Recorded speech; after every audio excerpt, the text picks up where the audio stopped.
What's Crack-A-Lackin? Welcome in to My Mind is a Weapon Fantasy Football Show. Boom.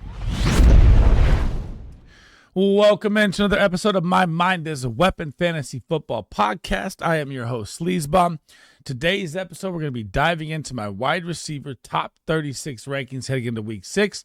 Remember, guys, the Vikings, so Justin Jefferson and Jordan Addison, and the Texans, Nico Collins and Christian Kirk, if you want to throw him in there, Jaden Higgins, they are on a bye this week, so they are out. Before we dive into it, guys, make sure you tap that thumbs up, hit that subscription button, turn that bell on. I'll be live today, 6 p.m. Eastern for the Start Sit Show with my brother Big Draft Energy. We'll be covering all your guys' questions you guys need. If you guys want to talk with us off stream, the Guys FF Discord is pinned in the comments and in the description. We cover everything fantasy football that you guys need. Dynasty trades, redraft trades, best ball, pick'ems, everything like that. We'll be dropping our ticket in there tonight on drafters.com. If you haven't signed up on drafters.com, make sure you use promo code SLEAZE. It will double your initial deposit up to $100. And remember, guys, if you have any questions, drop them down below. It doesn't have to pertain to this video. If you want all the stats breakdown for the wide receiver position, check out the Start Sit. This is going to be more my personality, my takes, couple jokes. I don't want to give you, double stats back-to-back in videos. I find that cheesy. So let's dive into my top 36 wide receiver rankings for week 6 to help you guys dominate. So if you guys are new to the channel, this is my wide receiver board here. And I'm keeping a tab at the bottom here of all the injuries. And I might even be running out of room. I have to make a new design here because it's getting so crazy. But so at the top here, we got the bye wide receivers, Nico Collins, Christian Kirk, Justin Jefferson, Jordan Addison. Get them out of your lineup. Over on this side, wide receivers that have moved out of my rankings, and Jameson Williams, man, what did I tell you? Do not draft this guy, boomer bust. You can't even sell him at this point. And Jerry Jeudy's kind of fallen off with the Dylan Gabriel taking the helmet and focusing the tight ends with the rookie quarterback. On the bottom, Rashee Rice be back in week 7. CeeDee Lamb, we don't know if he's playing. Evans looks like he's going to miss this week, but he went from out to doubtful, so that's good news. Neighbor's season is over. McLaurin, we don't know if he's going to be out there. And Tyreek Hill's season is over. And my 49ers, we just can't stay. I'm looking for the right finger away. Can't stay healthy. We got Purcell over here. Ayuk still on IR. Looks like he's multiple weeks away. And it's just, God, I need my 49ers to get healthy. So let's dive into the rankings here, starting off with wide receiver 1. And if there's 2 of them, we will talk about them both. And I try to tell you guys all year long, Puka Nacua and Devontae Adams are going to be top 15 wide receivers as long as Matt Stafford is healthy. And God damn, Sean McVay has the Rams offense rolling. They get the Baltimore Ravens versus Cooper Rush or Tyler Huntley, however it's going to look for the Ravens. Doesn't look like Lamar Jackson's going to be out there. And, guys, these guys are acquiring 71.6 or 72.6% of the target share. There's no tight end play between Ferguson or Higbee. Whittington gets like maybe 2-3 catches a game. Tutu Atwell will catch 1 bomb. These guys get volume, and that is king in fantasy football. And Puka Nacua, man, if he just scored touchdowns, this triple crown may be coming. Wide receiver number 2, and Jameson Williams is gone. Not gone, but he's off my rankings. ARSB, you're going to get the Kansas City Chiefs. This is a shootout game. Amon-Ra St. Brown has been out of control. I was way too low on him coming in. Big mistake on my part. He's going to be my wide receiver 2 this week, and the Chiefs-Lions game is going to be an absolute shootout game, and he is going to destroy. Number 3, Jackson Smith-Njigba is proving that he is a pure alpha wide receiver 1 on the season. And, man, Sam Darnold, and I was worried about their offensive line, which rightfully so. It's not a great offensive line. But the way Kubiak has schemed it up is working out perfectly. Cooper Kupp playing across the middle, opening up Jay Season across the top, and Torrey Horton now getting involved. And A.J. Barner emerging. These are all weapons that's going to even help Jackson Smith-Njigba get loose even more. This guy is going to absolutely shred the Jacksonville Jaguars secondary this week, and he's got to be in your lineup no matter what. Number 4, oh man, Mechatron and Mecha Egbuka is absolutely himothy.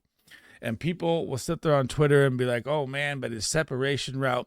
Dude, separation route numbers, like you'll see, I believe the top separating route wide receiver is Matthew Golden. So when you're looking at separation numbers, those are a lot different from the slot. You're not going vertical to the house all the time, blowing by an X wide receiver that's in man coverage. It's totally different. Emeka Egbuka is Jamar Chase 2.0 was my call at the beginning of the season. He's putting up better numbers than Jamar Chase in his rookie season. This guy is absolutely dominating. Even when Mike Evans comes back and Chris Godwin, they're all out there, you're still starting Emeka Egbuka for the rest of the season. This guy is so damn good, so fun to watch. He's absolutely electric. He's my wide receiver 4 this week. And Chris Godwin is going to make wide receiver 35. And the 49ers defense has, or we as a 49er fan, we have been better versus the pass. Robert Saleh is coaching an absolute gem. We lost a lot of players with contracts going for the Super Bowl, brought in all rookies in the NFL draft, and they have been showing up and showing out. And Stout is pretty impressive at the nickel corner, which will be covering Chris Godwin this week.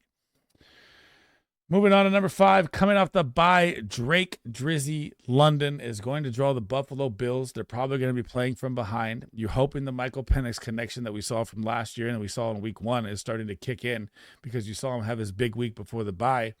It is a tough matchup. You're probably going to draw Benford. I don't know how much he's going to travel against him, but when you're playing Josh Allen, you're not sitting your stud wide receiver ever. Drake London is my wide receiver 5. Huge touchdown upside with his red zone, big body. And you got to like that they're going to be playing from behind, and the passing volume is probably going to be more. My call of the week right here, baby. Teteroa McMillan makes the baller tier for the first time in my YouTube career of ranking wide receivers with Tet McMillan. Why? Because you get the Dallas freaking Cowboys. And this defense, I said I wouldn't read stats. I like to go, off my head in these. But dude, when it comes to this matchup and why I'm making this call, you have to see why I like Ted McMillan so much here. So the Dallas Cowboys, not only are they dead last, giving up 46 points a game to the wide receiver, dude, they've given up 944 yards. Second behind that is the New York Giants at 924. 10 touchdowns they've given up. That's 2 a game. Ted McMillan scores his first touchdown this week and has a 20-plus point boom week. Write it down. Number 7, Rome Odunze. This is I've talked about this multiple times. I can't wait for this game, man. The Commanders-Bears Monday Night Football. Caleb Williams versus Jaden Daniels, the 2024 battle. And I do think that you're going to see a little more DJ, more gadget play. I've been reading up on what they've done off the bye here to try and get DJ Moore more involved because Rome Odunze has kind of been the bright spot for them, and DJ Moore has kind of been like a wide receiver 4 or 5 if you want to do it in fantasy terms. But the Commanders' defense is getting toasted by the pass. They've been good versus the run. This is where Rome Odunze and DJ Moore are going to thrive, and this is going to be a shootout game that I believe is going over 60 points, and you want every piece of this game. This is my favorite game of the week. And speaking of that game, here we go. Deebo Samuel, and again, I'm going to pull up Terry McLaurin. So down here, we don't know if Terry's going to be out there or not, and it's a Monday Night Football game. So if you're playing, however your roster looks, I would not be waiting on Terry McLaurin on Monday night for this game. And if you guys followed or subscribed to any of my content from before the season, I said don't start Terry McLaurin until week 5. And I sat him every single week on all my videos. The receipts are there to check him. And he's not going to be healthy again. Even if he's out there in this game, I wouldn't start him. So Deebo Samuel has looked absolutely electric. He is the wide receiver 1. He's been the steal of the wide receiver value right now in the drafts, or you could say Egbuka, but I think Deebo was drafted a little later. So I'm not sitting Deebo Samuel by any mean versus the Chicago Bears in a shootout game. He's probably due for another 20-plus points. Number 10, and it looks like CeeDee Lamb down here is not going to make it out there again. And we don't really have an official timetable of what's going on with him, but George Pickens has filled in very, very nice. I got to throw my apologies. I did not think that he would fill the CeeDee Lamb role the way he's doing it, and he looks great out there. And when Dak Prescott is playing at this level, it is just an absolute nightmare for defenses. It's got to be him and Baker Mayfield in my mind that are chasing the MVP battle right now, even though the Cowboys only have 2 wins. Number 11, this is the highest I've had him all year, A.J. Brown. I said, do not draft him. I said the Eagles' passing game would be terrible since day 1, since the offseason, since everything. I've known this is coming. Now you get the Giants game here, and you got the big week last week from Devonta Smith because Patrick Surtain was on A.J. Brown. Now you get the Giants, whose secondary is absolute trash. A.J. Brown has been arguing with the coaching staff, arguing with ownership, wants a trade. They're going to absolutely feed him in this game versus the New York Giants. You just got to hope that it's not a Saquon Barkley full revenge game where he goes nuclear. And I'm going to pull up Devonta Smith here because I don't like Devonta Smith as much this week. I liked him better last week when they had, the number 1 corner in football guarding A.J. Brown, which opens it up more for your number 2. Yeah, could Devonta Smith score? He's always a splash play hit, but not a risk I really like taking this week. I have him at wide receiver 29. Number 12. Man, we're 1 week away, baby. If you didn't buy, you better buy now. Buy now. Buy now. Rashee Rice, the wide receiver 1 for the Kansas City Chiefs, is almost back off suspension. And Xavier Worthy better have his big game right here versus the Detroit Lions, because this is a 52.5 over-under game. And what do you have on the Detroit Lions side? Both their star starting corners are out. They trade for DJ Reed from the Jets. He's out 6 to 10 weeks. Terrion Arnold, their number 1 pick in the draft, he's out 4 to 6 weeks. They're going to be starting their 3rd, 4th, and 5th corners. It is time for Xavier Worthy to get loose across the top. I'm tired of seeing these Tyquan Thornton bombs. Get the man to your gadget player. Xavier Worthy, I have at wide receiver 12. Wide receiver 13 is going to be Jamar Chase, and let me grab T. Higgins down here. I have him at, I believe, 30. Yeah, wide receiver 30 for T. Higgins. So, yeah, they got Joe Flacco, and is this going to help them more than Jake Browning like people think? I'm a little skeptical on it. You're playing the Green Bay Packers off a bye. Your offensive line is the worst in football. You're going to be pressured by Micah Parsons and Rashawn Gary, who have already called for 6 sacks this week because the Bengals offensive line couldn't block a freaking 6th grade elementary defensive line. That's how terrible they are. So, yeah, Jamar Chase is obviously one of my favorite wide receivers in football. Probably my favorite wide receiver in football. Probably him and Justin Jefferson and Puka Nacua are probably on a different planet talent-wise compared to every other wide receiver. And that's a big jump to say over like ARSB and Jackson Smith-Njigba and the rest of them. That's how good these guys are. But it's just Joe Flacco's a statue. Are they going to have enough time to get Jamar Chase a deep one? Or is it going to have to be gadgets across the middle where he creates the yak, which he can do? And T. Higgins, more of a, man beaters vertical. So I've got T. Higgins at 30. I've got Jamar Chase at 13. Joe Flacco's going to start in the system within 5 days. Like, what are we talking about here? Yeah, he's played football a long time. Yeah, all that makes sense. He's a veteran. He leader. I get all that. But, dude, he doesn't know the Bengals playbook. He doesn't know anything that's going on here. I don't like the Bengals this week as much as others, and people are going to think I'm crazy for having Chase at 13 off a 30-point game. But it's just scary for me with Joe Flacco coming in and taking the job in a week. Number 14, Jalen Waddle has his big boom game. And, yeah, it was nice. But this is a very, very tough matchup versus the Chargers. They're going to get after Tua. He's been banged up in practice. And most people are going to throw, say that Jalen Waddle is going to go nuts, which I firmly believe with Tyreek Hill out there. I just don't like this matchup versus the Chargers. I would love to put him higher because the volume he got was crazy. He looked great. He looked fast. And I said that Liz Frank injury takes him 2 years to come back, and that's why Isaiah Pacheco is still struggling. And Waddle looks nice. This is just a very, very bad matchup for him. That's the only reason I have him at number 14 this week, which is still kind of high, which is still wide receiver 2 range. But I would love to put him like top 10 because I love Jalen Waddle moving forward. Number 15. Everyone's just got to stop doubting Courtland Sutton. He's just going to get a touchdown every game and be a solid high-end wide receiver 2 that's never sexy. That is just absolute facts. The only thing you'd be worried about here is maybe he gets a little Sauce Gardner treatment. Maybe they blow the Jets out in the game script. The passing game isn't needed. Maybe he has to score early. But I'm done doubting him. Throw him in your lineup every single week. Wide receiver 2, Courtland Sutton. Number 16, he looks so good, man. Marvin Harrison Jr., back-to-back games, electric catches, and the Cardinals just suck. Kyler Murray just sucks.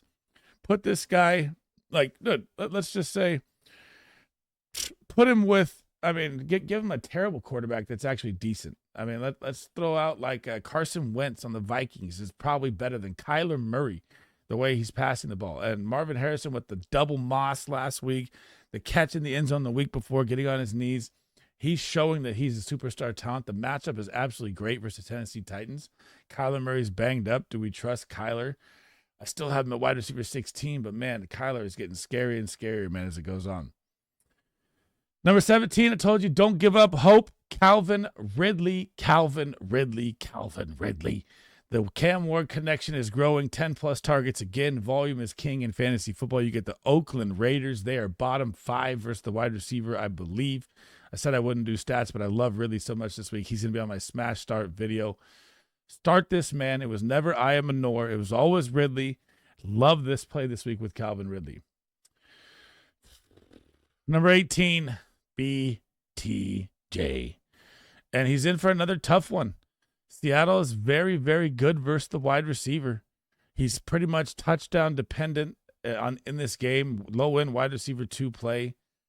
I think it's more of an ETN game because that's where Seattle struggles to versus the run than more versus the pass.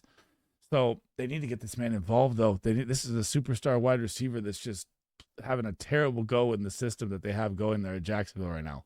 So I have him at wide receiver 18 and hoping that better days are ahead for him. Number 19, Declan Metcalf. DK is going to get the Cleveland Browns. And the Cleveland Browns do what? They stop the run. They absolutely stop the run. Number one in rush yards, number one in yards per attempt, number one in touchdowns allowed on the ground. They are absolutely going to lock up Jalen Warren and Kenneth Gainwell, however they run their non-Caleb Johnson running back system out there. And DK is going to get force-fed. You're off a bye. They probably got a little more work in between him and Aaron Rodgers.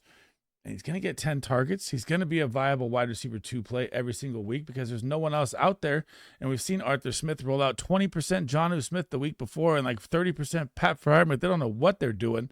But you know one thing, that DK is always going to be out there. Number 20, Stephon Diggs. I told you the revenge game. Do not bench this guy. He went absolutely nuclear against the Bills, only on 50% snaps. You'd like to see those snaps come up. I want him in the 60-70 range. You get the Saints here. He's probably in for another 8 to 10 targets and a 15-point game with touchdown upside. And you see the connection with him and Drake May just growing and growing. If he hits 70 to 80% of his snaps and gets back to his wide receiver 1 usage, he'll probably be in the top 12 for the rest of the season. 21, 22, and 23 are all on the same team because this is a nightmare. Quentin Johnston, Keenan Allen, and Ladd McConkey. You got 3 studs in LA. You got Justin Herbert. You got no run game now, possibly with Hassan Haskins and Kamani Vidal. The matchup is great on the ground versus the Dolphins as well, but I don't think it's going to be that great with the running backs they have in a Harbaugh system. So we called the Ladd McConkey touchdown last week. He had a great matchup versus slot. Doesn't have that this week. This is going to be Russian roulette. You know, all of them are flexible. All of them have touchdown upside. You don't know which one's going to pop. So this is like all 3 wide receiver 2, low-end wide receiver 2 flex plays swimming with the Chargers. And I do think they're going to lean on the pass more, but I think the answer is Justin Herbert here. Heading out of tier 4, number 25, Garrett Wilson. No one higher on planet Earth you could find on Garrett Wilson and Justin Fields stack this year. I called the garbage time points all year long. This is not that matchup. This one really hurts. You're going to get Pat Surtain. Unless, the Jets just get the brakes blown off them. They're down by like 28 heading into the fourth quarter. And maybe Tyrod Taylor comes in and Garrett Wilson can save his day with Patrick Surtain on the sideline. That's about the only way this happens. Patrick Surtain has been he's the number 1 corner, and he's this much ahead of the number 2 corner. That's how much of a superstar Surtain is. A.J. Brown's under his yards last week was my lock. Absolute nailed that. You don't start wide receivers versus this guy. And it sucks because Garrett Wilson's like my favorite freaking wide receiver to draft this year. It's not the week for Garrett Wilson here. Number 26, Michael Pittman, and I have him lower as well. And I've talked about it in my other videos. I think we're in for a Jonathan Taylor week here again. The Arizona Cardinals are falling apart. I mean, both their running backs are down. Kyler Murray's banged up. They're 3 straight losses. They're not looking any better. They just lost to the Tennessee Titans. So, yeah, Michael Pittman probably needs to score earlier, get like 6-7 receptions in the first half to save a 10-point day. But I just feel like it's going to be Jonathan Taylor lights out game here. Number 27, and Chris Olave. I know Rashid Shaheed got the bomb last week, but the volume still goes to Olave. And I don't know how Kellen Moore is going to scheme this up because you're going to have Chris Gonzalez, who is your superstar corner. But I do believe that they are lining up. Well, not do believe. I know that they're lining him up in the slot like 50, 60%. But I do believe he'll be on Shaheed. So I believe it hurts Shaheed more because he's the XY guy on the outside that's going to draw more Chris Gonzalez than Olave that's going to play in the slot. And Gonzalez doesn't travel to the slot a lot. So, yeah, I like the volume that he's getting. He's not getting great yardage with it. Spencer Rattler's finding a little connection. Alvin Kamara, they're probably saving him for a trade. You kind of noticed that last week with the usage they had in a win with him. So, maybe Chris Olave is on the trade block too, but volume's still there. He's still a flex play for me. Number 28, Zay Flowers. He had a decent day in an absolute blowout game. I mean, they got the brakes beat off him by the Texans, and they're about to get the brakes beat off him by the Rams again with Cooper Rush or Tyler Huntley at quarterback. They're going to be 1-5 heading into the bye. They got Mark Andrews on the trade block. I don't think they're going to hang it up, but Zay Flowers is probably very dependent, ugly quarterback play, 6'7" gadget plays, short passes. He needs to get some yak to save his day. The Ravens, man, I feel really, really bad for the Ravens right now.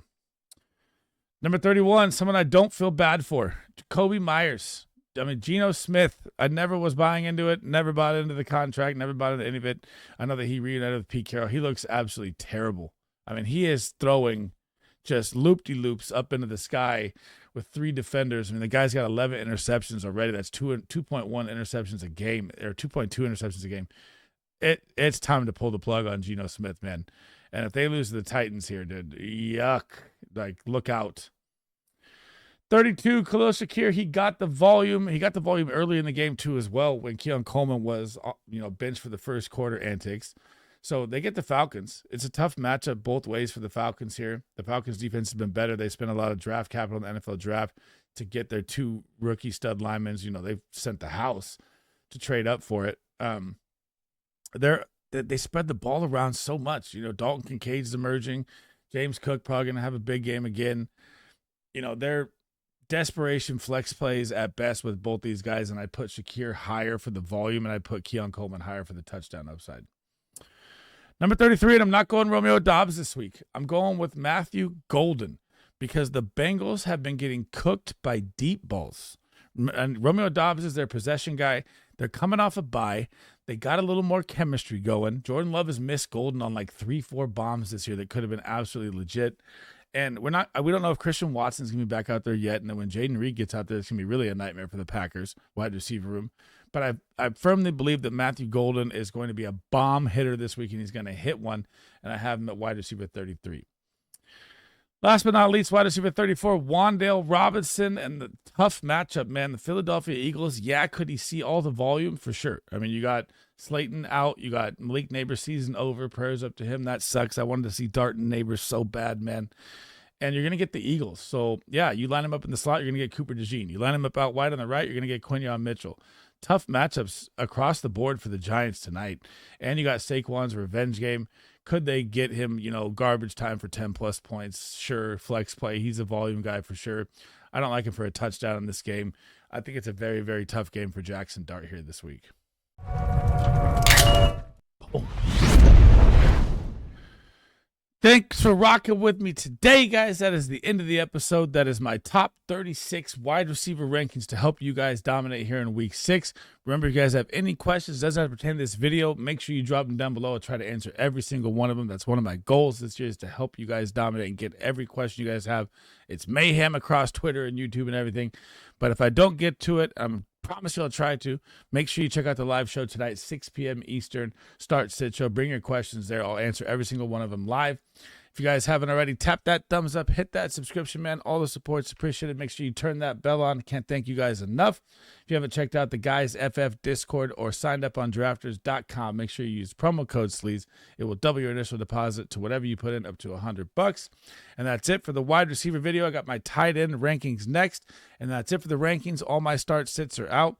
And then tomorrow we will dive into some sleepers, some smash starts, some buy low, sell high players. I do that every 2 weeks, so you don't kind of get the 2-week players. And at the injury rate we're getting this year anyways, it feels like you could do it every week at this point. But hopefully we have a safe week of no injuries. That's it for me, man. I hope you guys enjoyed the content. Sleazebomb out. I'll catch you in the next one.